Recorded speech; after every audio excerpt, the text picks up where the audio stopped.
Hello everyone, how's everybody? Hope you're doing fine. And today we have another boring day. So if you've got something better to do, then don't do it. Stick around. You might learn something. We'll learn you. Okay, what do we have today? Well, I'm going to continue with the wrap up the Hilster father and son team. And I thought it was going to be a little shorter today, but no, it's going to take the full hour. There's a lot of material to cover, so let me get right to it. Okay, uh, the um, the Hilsters accuse me of misrepresenting their theory or of only putting 10% of it there. They say that most of their theory will be in their book, which I think is coming out next year in S3, as far as I know.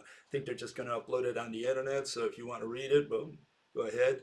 Uh, Hack Universe Hack, something like that, 3.0. You should be able to find it, by Googling it. Um, did I misrepresent their theory? Did I miss 90% of it? Did I misunderstand their theory? Um, well, let me give you an example here. Here's my theory. 2 seconds.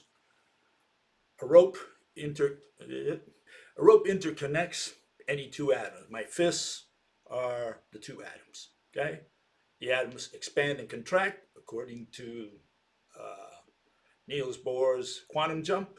As they do, they rip open the rope. In other words, they do something like this. Okay, they take them apart.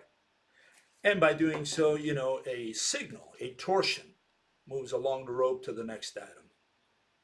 Okay, so now you come around and say, Bill, are you saying that light is mediated by a rope and that light is actually the signal we get is a torsion running along the rope? And I go to you and say, well, look, you really only got 10% of it. And, you really got to read the book to get the remaining 90%, or you're misrepresenting my theory. No, that's 90% of my theory and 100% of the essence of my theory. Okay, it's straightforward. And if you say, well, Bill, are you saying the rope goes up and down, or are you saying particles move along the rope? Then I correct you and say, no, it's a torsion. So I can correct you instantly, very simply. I don't beat around the bush and say, no, you got to read my entire book to figure out the remaining 90%. And of course, there's always a million questions. How do the ropes avoid tangling? Typical number one question I get. What are they made of? That kind of thing. Okay, but none of that is relevant, because the relevant part is, what am I proposing? A rope. What is the mechanism? Torsion. Straightforward. So you can't, I can't accuse you of misrepresenting my theory and my assumptions. If you say you're using a rope and you're sending torsion, what am I going to say? No, you only got 10% of it. No, that is the essence. Okay, so I can't accuse you of raising straw man or anything like that. And so let's see what 10% I got and what 90% I missed out of the Hilsters theory. Okay, and again, I'm looking at assumptions. And if you can't pass assumptions, let's not even worry about the theory, because assumptions come first. We need to find out what your assumptions are before we move to your explanation, to your mechanism. Okay, so I'm going to look at assumptions first. And if they don't pass, well, we can stop right there. What I did was I went further, despite the fact that I show that the assumptions are irrational or they're not complete. Okay, and I went in there and looked at the theory. And so when I look at the theory, that fails also, even if we were to look the other way, look at the assumptions. Even if we were to bypass the assumptions, the theory doesn't work. The mechanism doesn't work. And I cannot imagine how I missed 90%, or that I misconstrued, what they're putting out there. There's enough material out there from the Hilsters. They have two sites where they do videos on YouTube. They have written quite a bit of material out there. You know, you can find them on Facebook and so on. So you can find material from the Hilsters. What you read is the same thing as they show in the videos, and what you read is what I'm going to show right now. So I cannot imagine how I misconstrued anything. So let's put it up there. This is what these gentlemen say. In fact, in one of the videos, I took the dark part there, the gray part, out of one video, and the blue part in the little letters there out of another video. Or no, that one was out of the Wikipedia or someplace in there. Anyways, they say the entire universe is nothing more than particles moving in straight lines and hitting each other. They don't know their own theory because they claim that the particles move straight, only the G1s, and I don't know which ones. I guess, it's the G1s also. They also wave because they do light with the G1s and they do gravity with the G1s. Gravity goes straight and light is wiggly. And in fact, I think it's Dave or maybe his father as well. They give the analogy. They say it's like the shower head, in your bathtub. If you put on the vibrator, your massages, uh, well, that vibrates up and down. That's light. And then when you just turn it straight, that's gravity. So they use these. Those are the particle analogies they use for their own theory. I could not have misconstrued that, okay? And if you read there, the G1 is their gravity particle. It's also the light, but right now I'm going to look at gravity. And it says particles are made of subparticles, okay? Let's see if I can do this over here.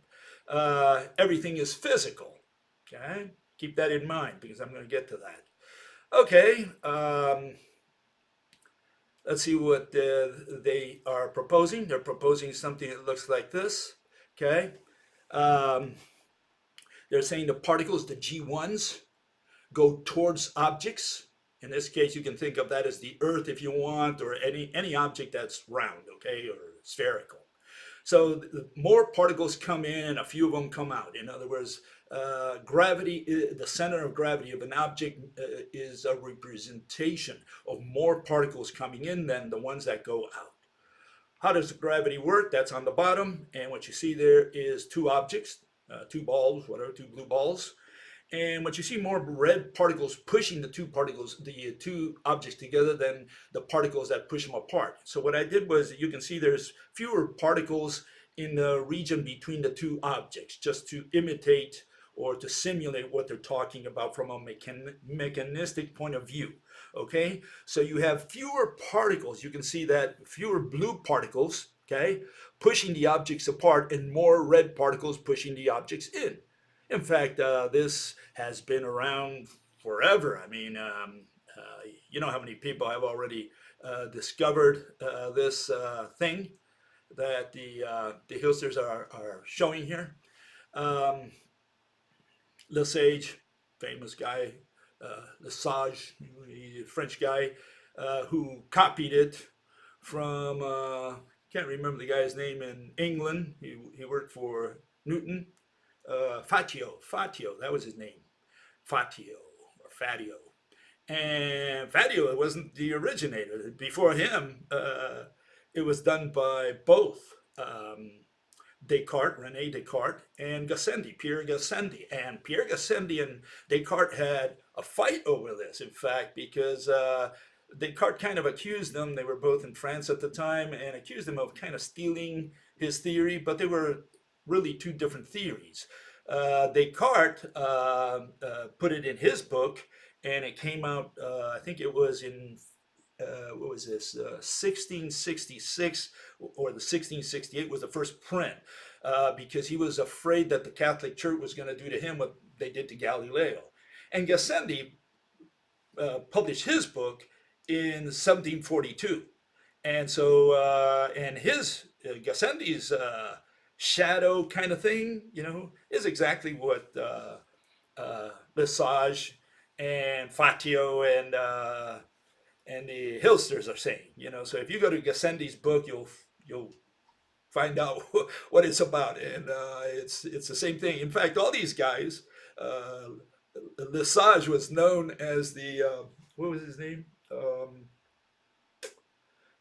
Roman guy. I'm gonna remember his name hopefully in a minute. But a Roman guy who came up with it in the days of Rome. He already had some kind of idea about particles and so on.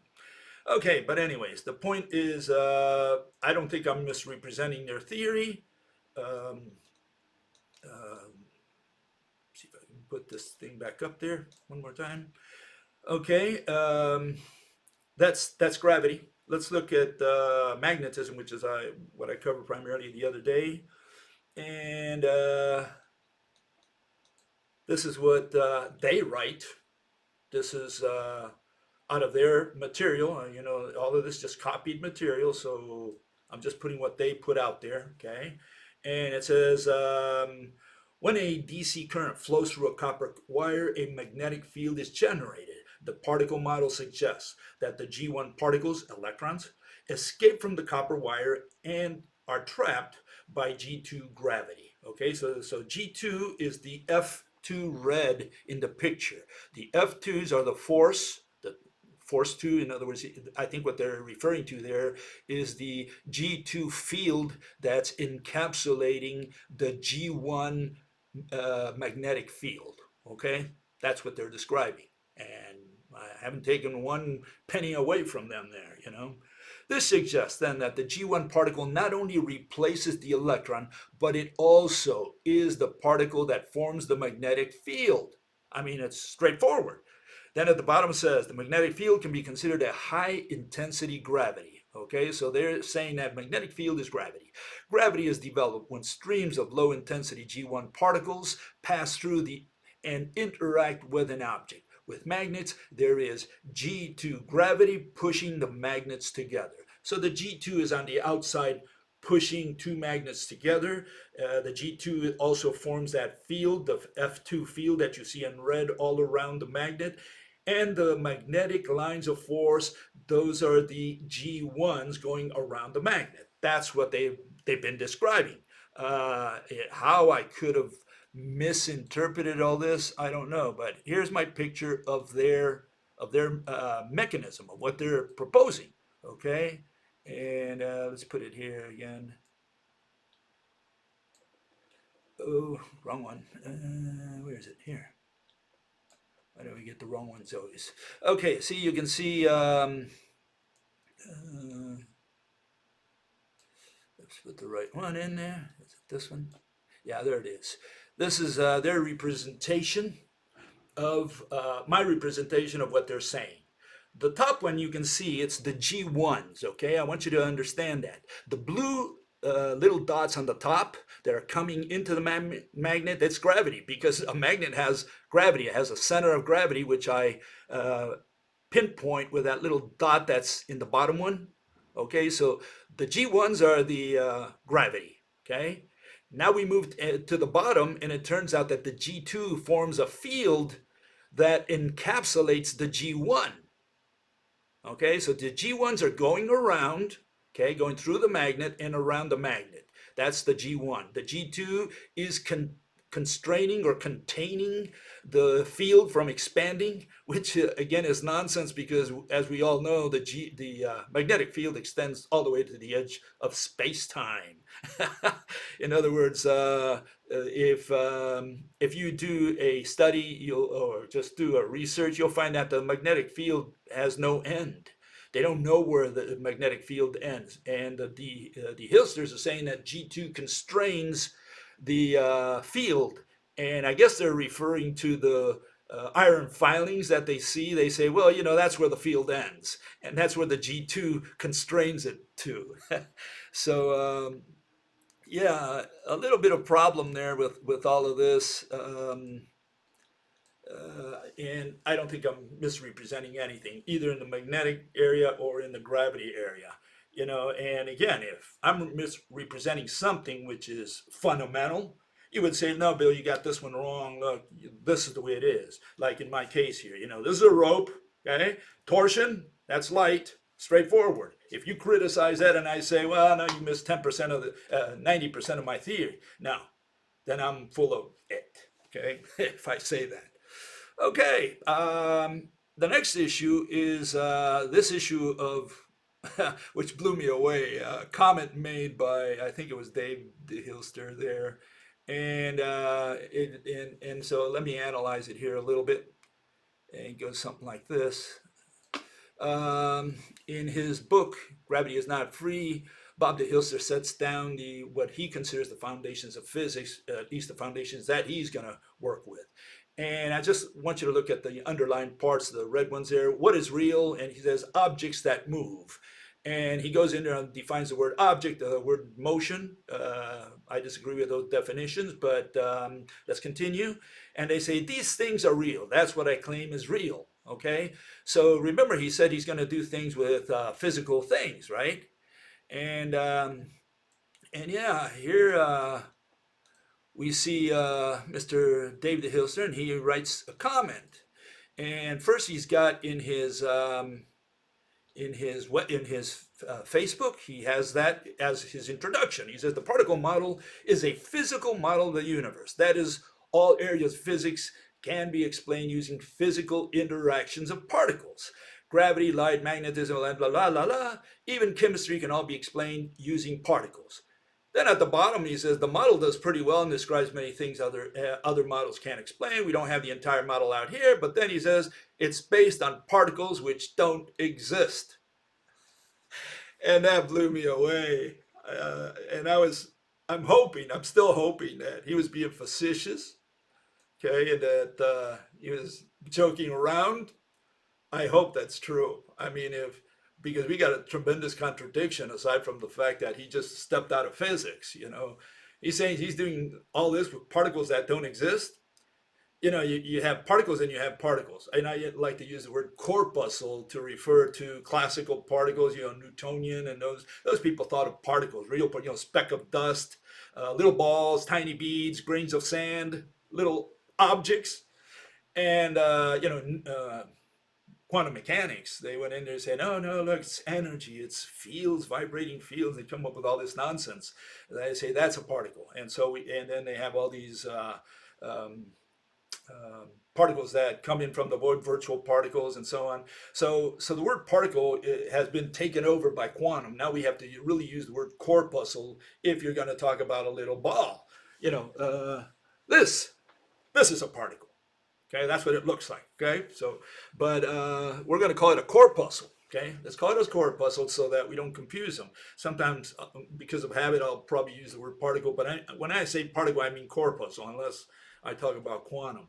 And these people are saying what? They're saying that their stuff is not real. My God.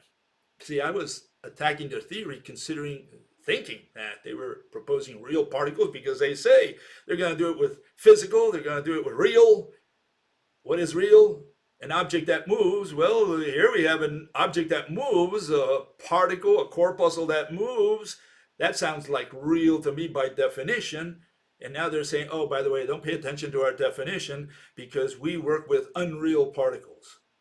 No, hopefully the Hilsters were joking. I do really sincerely hope they were joking. I'm going to proceed throughout today as if they're working with real grains of sand. Okay, I'm going to treat them as corpuscles. I'm going to treat them as classical particles or corpuscles. Okay, if we're going to do unreal, then they're talking nonsense. It's poppycock, not even worth reading. Then, okay. So I always like to put this here. This is a comparison between the foundations that Bob the Hilster had in his book, which I think both of them are operating out of. And I have a totally different proposal for physics. Okay, you can see the difference there. Exist objects that move. No, not for us. Exist is physical presence, an object that has location. Objects don't have to move to exist. God wants to exist. All he's got to do is have location. He doesn't have to breathe. Okay, and okay, let me continue here. Let's work with gravity now. Let me show you that what's wrong with their idea of gravity, their mechanism. What are the problems that their proposals for gravity have? What do they fail? And I'm saying these are fatal flaws, okay? I'm not piddling around here. I'm saying they're fatal flaws, each one of these, okay? So here goes, okay? Here's the fatal flaws listing of them, okay? And you can see the first one is that they invoke the ancient ether. And I got beat up on that a little bit, saying, "Oh no, I'm not I don't. We don't have an ether theory." And so it comes down to what is the ether, because apparently, a lot of people have different ideas what the ether is. We saw that Ken Wheeler a couple weeks ago. Um, he's suggesting that it's all concepts. He doesn't believe in real things at all. He doesn't believe there are particles or anything like that. It's all done with concepts, dielectricity and counter space. He uses all these fancy words. He never has a single object in front of you, and so everybody's got a different idea. And he talks about the ether. So everybody's got a different idea of the ether. Is it infinite? Is it finite? And these are the problems that you're going to find with them. And here's the first problem: the fact that this is what they're proposing, and this is out of their site. It says these are the particles they're proposing. They're saying nucleon replaces proton and neutron. G1 replaces electron, photon, and graviton. I think the G1 stands for gravitron. I think that's the name they gave it. The G2 is the nuclear binding force, and they threaten us with creating more particles. Okay, fine. But so what do you see there? Isn't that ether? And then, of course, the number one question that they would have to answer, which nobody has answered in 10,000 years, is what is the black stuff? We need to know what the black stuff is. That's the most important part of that whole picture. Okay, so if you don't know what the black stuff is, you can't even start. You've already failed. Okay, and yeah, and then the other issue is whether they're infinite, their ether is infinite or finite. And of course, a lot of people like to make their ether infinite. Their particles, they like to make them infinite because that way they don't have to tell you what encapsulates the ether. Other people make it finite, but then they don't define what the black stuff is. So, that's typically where all these people end, and that's the end of their assumptions. They can't continue on to the theory. We don't want to hear their theory. Okay. Then the other issue is here you have this. Let me get it here. Here it is. I'll get it right one day.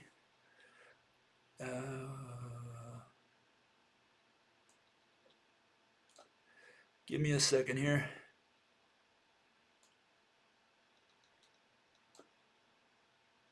Oh my God.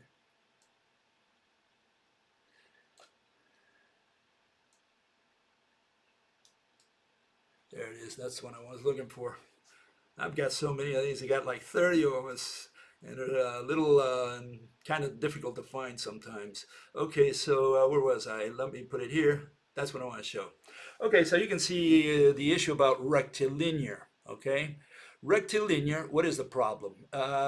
They claim that gravity, the green one or blue one there on the bottom, that goes straight. And then light is a vibration that is crooked. In other words, that's a wave.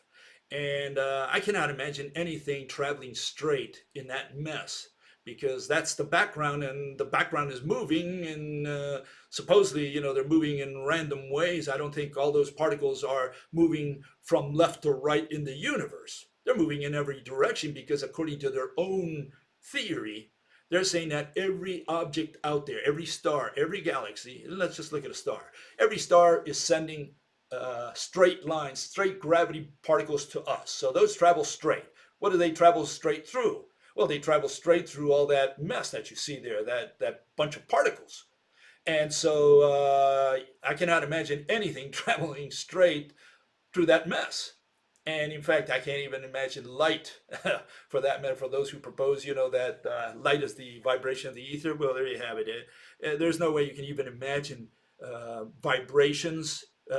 In the case of light, we're talking about transverse waves, and they're regular waves, like they have a certain frequency, a certain amplitude, and which is what I illustrated there. It's kind of even, kind of nice, with all those particles vibrating, you would never get any coherence. And then, not to mention gravity, which is the blue one that's going streaking by there in a straight line. You know, there's no way, absolutely no way you can imagine their mechanism, what they're proposing. Okay, and here's the other issue, the one that comes next, which is the accumulation. If every object in the universe is receiving particles, there's receiving more G1 particles than what it's throwing out because there's a net influx of G1 particles, uh, then every object in the world should be expanding. You know, we're talking about the expanding universe, expanding Earth or theory, or expanding space. Really, objects. All the objects should be expanding in the universe. The sun should be expanding because it's receiving more than what it shoots out, and so on down the line. And so these people have a serious problem if they're saying that G1 particles come in and there's more coming in than come out, and that's how they're going to determine the center of gravity of something. Then it should be bloating. You know, we should always have a positive influx. Okay. Okay. What's next? Let me get the right one here.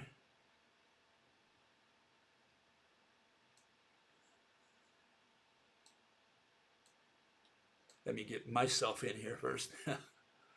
I lost myself. Okay.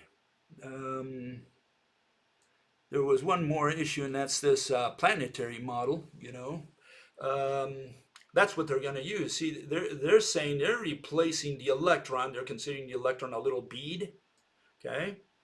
And the G1 is going to be the electron. The N1 is going to be the nucleon. And we can understand those two as particles. What I can't understand is the third one, the G2, serving as a field, as a force. How can particles be a force? And again, that's borrowed from the establishment. We got a problem there, you know, because these people are saying, you know, that they're going to use the Bohr's model, Bohr's planetary model, and that's been debunked. That's nonsense. And no one in quantum mechanics can draw their atom. Okay, so again, I'm not misrepresenting anything. I'm taking their own words and I'm trying to illustrate what they're saying. So in what way I could be, you know, misrepresenting what they're saying, I have no idea. Okay, and let's see if I can get this in a different way.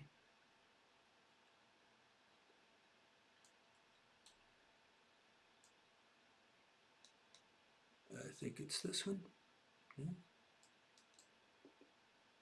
Give me a second here.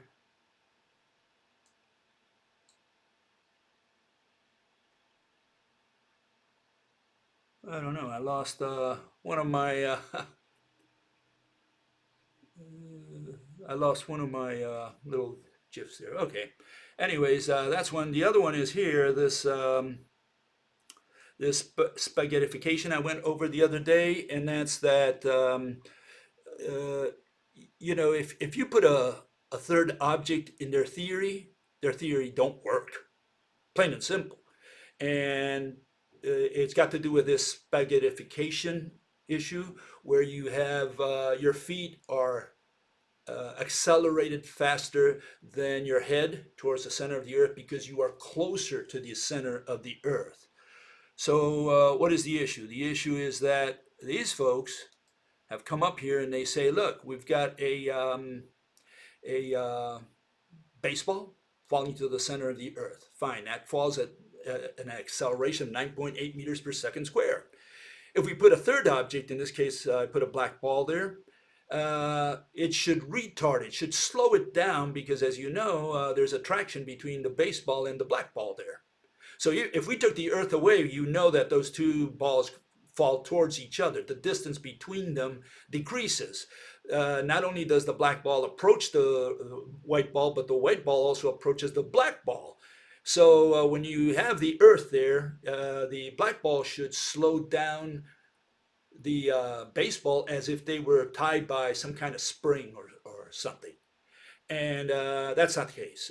We know for sure it's the opposite. The baseball should fall faster or in others, it's at a level that it's high, in which it has a higher speed towards the center of the Earth than the black ball. So it should be getting away from the black ball, just like spaghettification insinuates. Okay, so this is, you should all, in this case, if we were to use spaghettification the way that the Hilsters are proposing, the feet should come towards the guy's head. That's what should happen.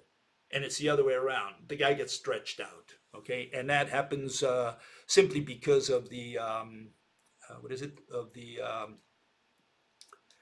fact that your feet are closer to the center of the Earth.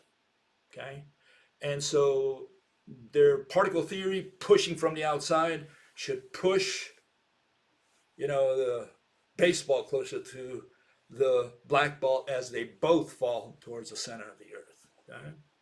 So no, I'm not misrepresenting anything. I think these are valid issues that I'm raising about their model, and I do it for free. In fact, when Dave says, David the Hilster said that I'm driving traffic to his site, and I said, my God, now I'm working for the Hilsters. This world has a serious way of working, underhanded against you. Here I am, a bum, criticizing their theories. Oh, Billy, now you work for us. Okay, that's more or less a wrap for gravity. There's several things wrong with it. Okay. What can we say about what's next? Next one is magnetism. Okay, let me get it in here.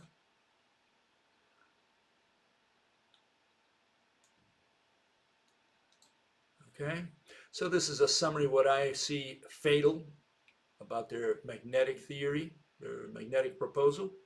The first one, again, as I covered a minute ago, the G2 field that encapsulates the G1 field, which is going around, so perfectly smooth. And the way these people are doing it, they're sputtering. You know what sputtering is? Think of a machine gun. So they're shooting bullets, right? Bah, bah, bah, bah, bah, bah, bah, bah, bah, and they've got all these bullets from everywhere in the world just pushing down on the little magnet. And here you have the little field around it, and it can't get out. It would love to conquer the universe, but the G2 particles constrain it and compel it to go around the center of the magnet for who knows what reason. Okay? And the reason I'm not interested right now, I'm interested or I'm focusing on the issue of the G2 particles making such a beautiful, smooth cocoon. Okay, and that's what I illustrate. Okay, so I'm just saying this is what I'm illustrating. So I don't think I can be executed for doing this. Here you see the particles, the white particles there that are vibrating on the top, and you can see the blue arrows that I drew there. They're pushing from every direction. Okay, they're pushing from every direction. Meanwhile, the G1s go around and go through the center of the magnet and out towards the left. In other words, they go on the outside, they go towards the right. And on the inside, they go towards the left. And you can think of it, they're going like in a circle or an oval there, and both on the top and on the bottom. And what constrains the whole thing is this field, this G2 field, that's pushing it inwards and not allowing it to expand. Okay, this is their model. Why did they come up with this model? Because they're trying to imitate, on the one hand, the iron filings sprinkled around a magnet. They say, okay, we can do that. We can simulate that with our G2 field. And then the other one is they have to show, why there's something flowing around the magnet, and that's their G1 going around there at the bottom right. Okay, that's why they had to do this. But again, I cannot imagine first it's very counterintuitive for me.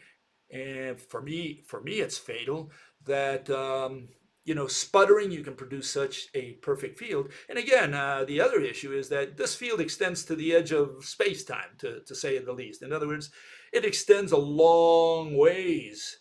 And like if you take the magnetic field of the sun it extends all the way to beyond the Oort cloud. It's beyond Pluto. And the question is, you have all these particles just encapsulating it in this way, so smoothly. No, I don't think so. I'm not sure you can reproduce all those magnetic fields that we see, throughout the universe or even in the solar system for that matter. Okay, the other issue is, which I raised the other day, is the magnetic corners. What I'll call the magnetic corners. Okay, and let's first state what it's all about here. This is what they say as far as the magnetic corners. Okay, they wrote this down. So this is from their site. This is not mine. I'm just taking what they put down.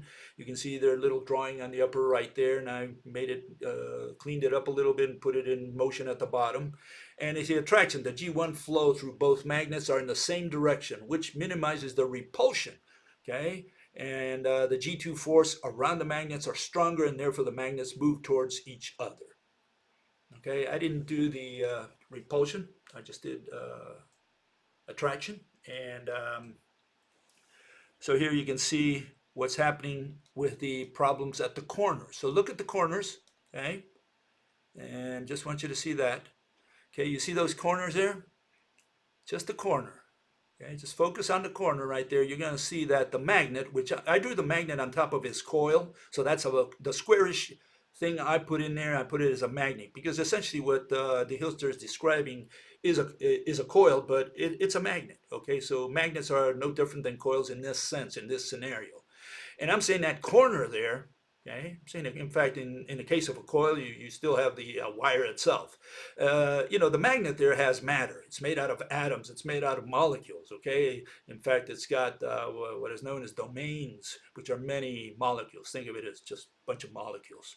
And what I'm saying, it's going to block, okay, the motion of particles coming from the southwest, okay? On the top, it's going to block, the corner there is going to block the particles coming from the northwest. And then you're going to have the same thing on the other side. And that's what I'm going to show next. Let's keep an eye on that corner. And here it is. Okay. Just look at the corner, see what happens. Here's the particles coming in there. I'm going to make the opening. And they hit the magnet. And the closer the magnets are together, the more they impede the movement of those G2 particles. What is the purpose of the green lines? They're to push the field of the other magnet inwards. In other words, they're going to push the G1 field in through the magnet. They use the G2 to explain why see the circular corner there, where it goes around?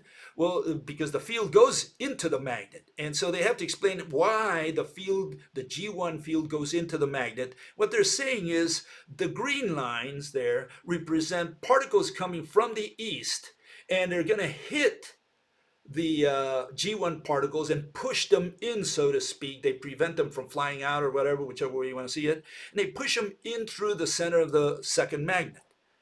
And the problem there is that, the magnet on the right is going to block the flow of G2 particles where you see the green lines. It's going to block the end. And the same thing with the yellow lines. They're going to block, the magnet on the left is going to block the flow of particles to the magnet on the right. And so if you have blockage because matter is in the way of the G2 particles, well, then you don't have the pushing of the G1 field into the magnet. And the closer you get the magnets to each other, the more they block. So, then you would not have a field going into the magnet. That's my point, okay? So their mechanism, as far as I'm concerned, doesn't work. Does it stop there? Well, no. We've got another problem, and that's the next issue there, which is the magnet collects iron filings underwater. Okay, it collects one at a time. I'm not sure how you're gonna, how Mother Nature calibrates all her G2 particles in such a way as to push them, one at a time, like this one over here. The other one over there is like, this is not smooth. See, smooth is when you put the magnet on your desk and you throw the iron filings on top of it, and you see a beautiful pattern. It's already there, and you say, "Oh, great! It's a great pattern." And it's static. You see it's static. You don't see anything moving. You say, "Oh, what? How nice!" The magnetic field, the static magnetic field. Magnetic field is something in motion, and the Hilsters would agree with me on that because they are using the G1 particles to move around the magnet. So we agree on that. That we have a dynamic. The field, the magnetic field, is a dynamic something. Those lines of force are moving around. And under my theory, it's threads that are moving around. Those threads have origin in aligned atoms that comprise the magnet. Okay, they spin around. The two threads of a rope come out. They swing around, and that's what is swinging around the magnet. Those threads are the lines of force that Faraday identified, and those sweep completely around the magnet. And so, yeah, the problem we've got here, a couple of problems. The first problem is I cannot imagine G2 particles doing this. Okay, I mean, I'm trying to visualize it. Some particles, some iron filings going in there slowly, gradually. You know what? Did Mother Nature forget to push this one and then push the other one also at random? No, this is something sweeping around constantly. Okay, and that something has origin in the magnet, not outside in the G2 field as the Hilsters want to, as they propose. Okay. Then the other issue, remember that the center of the gravity of the magnet is in the center of that magnet. I should have drawn that, but you can see that the iron filings don't line up because they're saying that the magnetic field is gravity, and everything pushes towards the center of the magnet. Okay, and you can see that the iron filings don't respect that. They line up. They accumulate at the edges, at the ends, at the what is known the traditional north and south ends of a magnet. So this alone, I don't know how they're going to reconcile that in their book. I cannot imagine them, explaining this away in some weird fashion. I don't know. Anyways, you can see my objections. I don't think I'm misrepresenting anything. I think I'm being honest here. I'm just using their words. I'm trying to illustrate what they put online. I can't imagine missing 90% of it when they say, look, the entire universe is particles. That's ether, right? They don't recognize it, but that is known as the ether. They should look that up. Find out what the history of ether from the days of the Greeks. It's always been like that. Bunch of particles, that's what the ether is. And what they always fail to recognize is space. They never were able to define what space is. And in fact, you got people like, who is it, Parmenides. He created the Eleatic school. I went over that a couple months ago. And what did Parmenides say? Well, he says there's no such thing as space. There's no such thing as nothing. And a lot of people will agree with him today. They'll say, no, there's no such thing as nothing. Every time we pull something out, there's something in there. We always measure something. And it never dawned on these tiny brains, these pea brains. That's a term from string theory, pea brain. Okay. And that, when you evacuate a chamber, you remove stuff with your diffusion or cryo pump. You pump it down to the -7.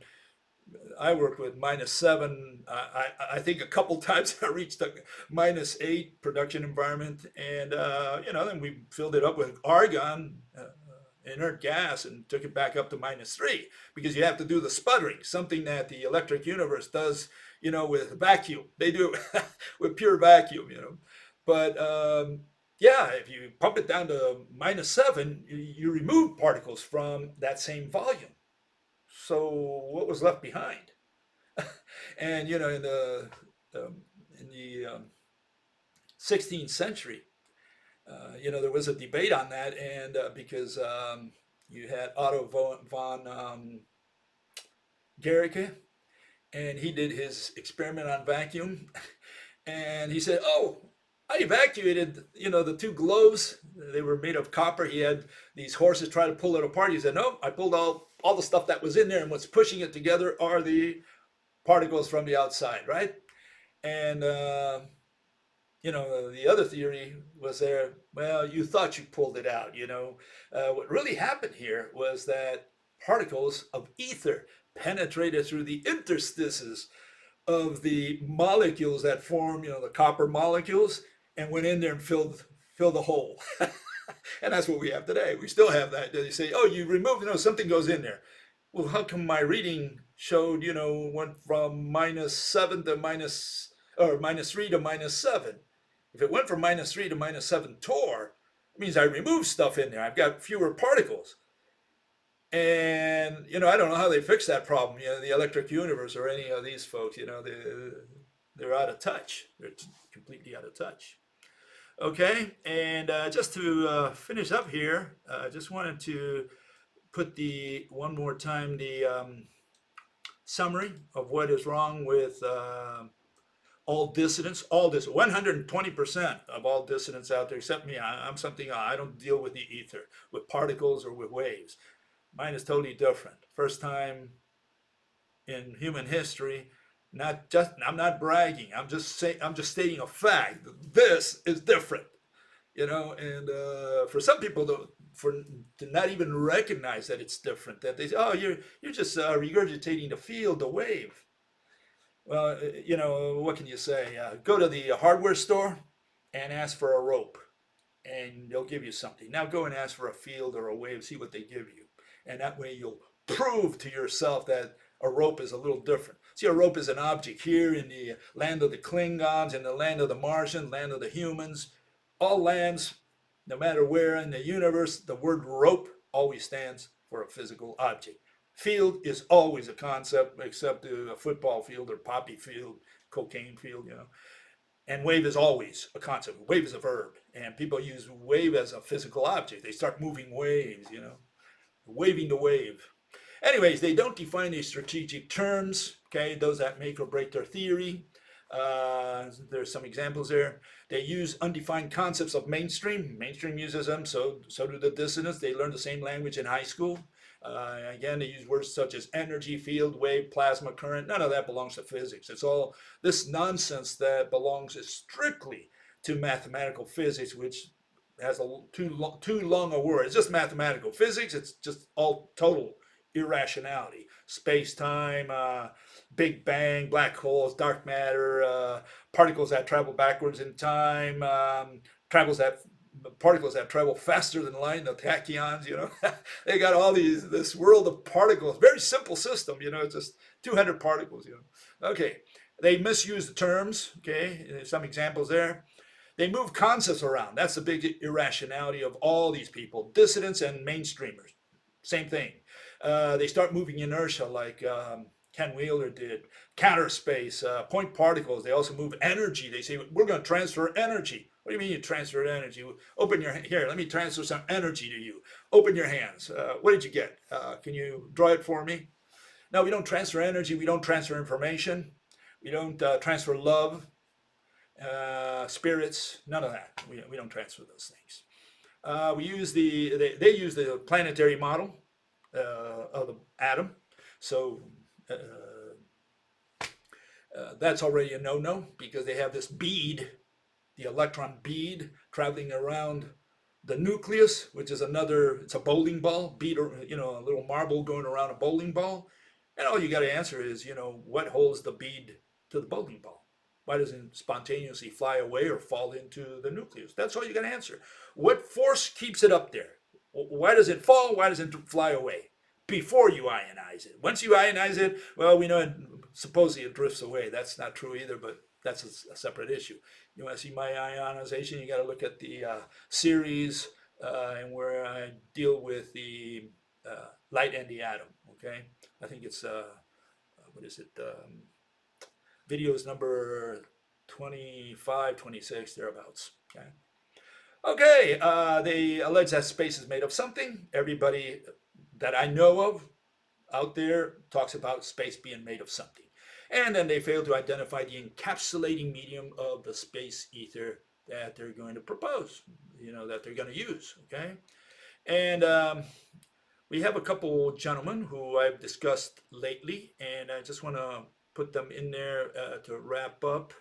And one of them is Ken Wheeler. And why is his stuff no good? Because his ether is made of these concepts. That's what it is. Okay, so he tells you how a magnet attracts another. Yeah, he says, look, here you have the centrifugal, here you have the centripetal. Okay, great. And then he goes in there, he draws these things. See, this is the centripetal and the inertial, the counterspatial, and then he goes to the radial and so on. And there you have them labeled. Bop, bop, bop, bop. I did that. Okay. So what are all those? Those are flows. Those are the directional flows of the what is known as the magnetic lines of force. Okay. And so what is the problem?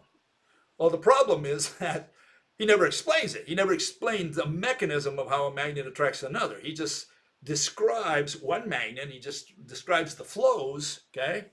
And in the flow of what? What is flowing? Particles? He says there are no particles. So what is flowing? Concepts. So he's doing his magic with concepts. Okay. And the other fella, Walt Thornhill, he's the head of the Electric Universe, or one of the head honchos of the Electric Universe. Well, this was what you'll find in a book that's free. You can look it up online. It's known the Beginner's View of Our Electric Universe, and by Tom Finlay. And I had to look through the book. Well, you get to this page, I think it's page 34 or something like that. And this is what you'll find. Now, I'm not going to read all that. I just want you to note that in green, you'll see direction. In blue, you'll see strength. And in red at the bottom, you see polarity. Those are all descriptions. There is no explanation of what, there's no definition first. And then there's no explanation of how a magnetic field is generated. They say, oh, look, by the way, when you have electricity flowing through something, through a wire or whatever, then you have a magnetic field. Well, no kidding. So how did that magnetic field come to be? Well, they don't go into that. And you say, Bill, well, do we need to know that? Yeah, we need to know that if you're going to have an electric universe theory. See, again, these people are using the planetary model there on the upper right. You see that electricity, according to them, is just a flow of particles, okay, a flow of beads from atom to atom. And all they have to answer is what keeps the bead tied to the atom to begin with, what compels it to go, why does it occupy the next atom momentarily until it continues to the second one or a third one and so on. So they don't have a notion of what electricity is. They cannot explain what causes that phenomenon. They cannot explain their atom. They cannot illustrate their atom to begin with. And then with this, they're going to fabricate or manufacture a magnetic field, which they don't explain either how it came to be.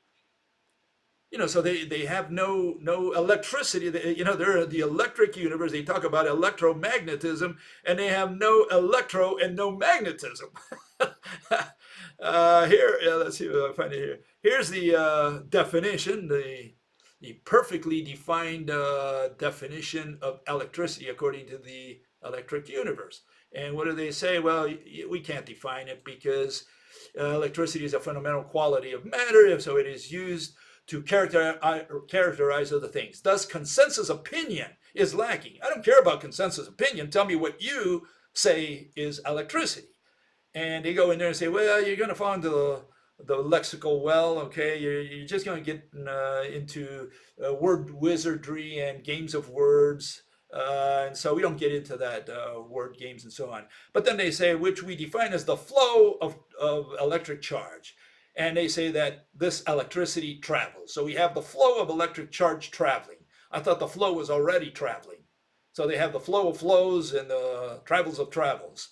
Then they have electromagnetic energy flows. They have electricity moves, right? And so on and so forth. So they're talking about concepts. Electricity is a dynamic concept. Okay, it's not a physical object. You go to the hardware store and ask them for electricity, they don't know what to sell you. And so, if they don't have a definition for electricity, and they're the electric universe, and they talk about electromagnetism, and their whole theory is, look, we don't do gravity, we do electromagnetism. Everything's run with electricity out there, as Thornhill put in one of his or one of his guys put in one of their websites, and then they deleted it, I guess, after they saw my comment, because these people, Walt Thornhill made a comment saying, Think of a Christmas tree, lights on a Christmas tree. They're all connected by, this wire, and they light up, right? I don't think you'll find lights on a Christmas tree that somehow communicate with each other and they have no wire, standalone bulbs. Yeah, you can maybe buy some kind of standalone bulb, but not that they're, related to the other bulbs. That's the issue. And so what happens? These people are doing electricity, they're doing magnetism, and they haven't defined either one. They don't know how either one is manufactured. They can't tell you what electricity is. They can't define the term. Then they can't tell you what their atom looks like. So their flowing beads is nonsense. They just pull that out of the establishment and say, oh, we're just going to use this. They never analyze it in as a minimum. They never said, what do you mean? A little bead goes from atom to atom, and then we have a nucleus and it's got no bead in it. Why did the bead go? What kept it there in the first place? How do you produce ionization? All these things you need to explain before you go on to talk about electricity or magnetism. Then they say that this flowing bead, these beads flowing. Let's see if I can put that up there again. Is this the one? Yeah. See in the upper right? Maybe I can make it bigger. There, you can see the beads are flowing. Okay, and what is it? You see the red is the nucleus. This is the hydrogen atom, just to make it for simplicity's sake. And what you see is the blue beads flowing across. And the question is, where's the magnetic field there? What is the magnetic field in this scenario? What is going around the magnet? Well, are we going to put more particles going around it? So see, they don't tell you what. At that point, they start drawing the lines, the field lines, and they say, well, I hope you understand what those field lines are, because we don't. So, they don't have electricity and they don't have magnetism, but they plan to convince you that they're going to run their universe with electricity and magnetism. And that the universe runs that way, despite that they have no definitions or illustrations of what they're talking about. Anyways, all dissidents, all of them, they're the same as the establishment. That's my criticism. And why am I bitching about them? Because what they do is, a lot of people who are aware, intelligent people, who are aware that the establishment is nonsense, black holes, Big Bang, all that's garbage that the mathematical physicists came up with in the last 100 years, they know it's rubbish. And they say, oh, hold it, how do I fight against these guys? I'm so powerless. And they join these groups. Why? Because these groups criticize the establishment. So what these groups have done is carved a niche in the criticism business, not in the scientific industry. Science is about explaining, not about criticizing. We're all great critics. We all love to criticize the other guy, We're all great critics. That's not a scientist. That's a critic. The scientist is the actor on stage, not the newspaper reporter who criticizes it and writes a note the next day. Okay, the scientist is the guy who explains the physicist, right? The guy who explains a mechanism. And right now, the mechanisms that all these people have are bogus, all of them. And they're all bogus. Why? Because first, they use the same words as the establishment. They can't illustrate their theories. They can't illustrate their atoms. And as you can see in the case of the Hilsters, their mechanisms don't work. They either don't represent what we observe, experience, and they don't work anyways. I mean, I don't know how all these particles go through everything and manage to keep, a magnetic field and the gravitational field and so on, intact. No way. Anyways, with that, I'll continue on Wednesday with another dissident. Surprise you then. I think we had enough of the Hilsters. You can get their book. What is it? Universe Hacked, or Hacked Universe 3.0, something like that. You can look it up. You'll find it on the internet. We'll see you on Wednesday. Bye-bye.